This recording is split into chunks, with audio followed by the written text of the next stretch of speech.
భారత్ ప్రజలు యుద్ధానికి సిద్ధమవుతున్నారు. ఇది నేను ఊరికినే ఏం చెప్పట్లేదు, నిజంగానే చెప్తున్నాను.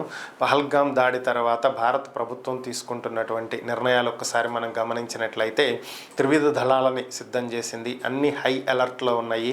ఏ క్షణమైనా యుద్ధం చేయొచ్చు అనేటువంటి పరిస్థితులు కనిపిస్తున్నాయి. అటు పాకిస్తాన్ కూడా రెచ్చగొట్టేటువంటి వ్యాఖ్యలు, పాకిస్తాన్ సైనికులు రెచ్చగొట్టేటువంటి చర్యలు చేస్తూ ఉన్నారు.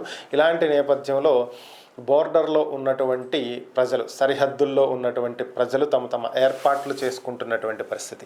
సరిహద్దుల్లో ఉన్నటువంటి ప్రజలు ఏం ఏర్పాట్లు చేసుకుంటారు? యుద్ధం జరిగితే పరిస్థితి చాలా ఘోరంగా ఉంటుంది కదా, ఏం చేస్తారు అంటే సింపుల్. బోర్డర్లో ఉండే వాళ్ళకి చాలా బాగా అర్థమవుతుంది. ఎప్పుడైతే యుద్ధం జరుగుతుంది అనేటువంటి పరిస్థితి వస్తుందో వీళ్ళంతా బంకర్లలోకి వెళ్ళిపోతారు.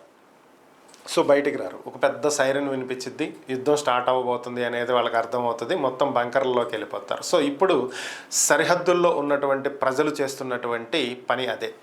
సో మోదీ ప్రభుత్వం వచ్చిన తర్వాత పటిష్టమైనటువంటి భద్రతతోటి, బుల్లెట్ ప్రూఫ్ తోటి కొన్ని కొత్త బంకర్లను నిర్మించడం జరిగింది. సో స్థానికంగా ఉన్నటువంటి ప్రజలందరూ కూడా ఇప్పుడు ఈ బంకర్లని శుభ్రం చేసుకుంటున్నారు.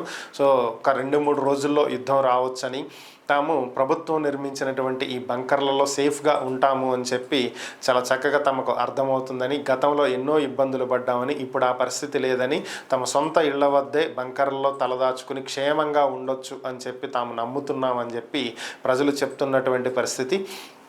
యుద్ధం ఖచ్చితంగా వచ్చి తీరుతుందని, యుద్ధం చేసి తీరాలని, పాకిస్తాన్పై భారత్ ఘన విజయం సాధించాలని, దానికి ప్రభుత్వానికి తాము ఎప్పుడూ సహకరిస్తాము అని చెప్పి సరిహద్దు ప్రజలు చెప్తున్నటువంటి పరిస్థితి.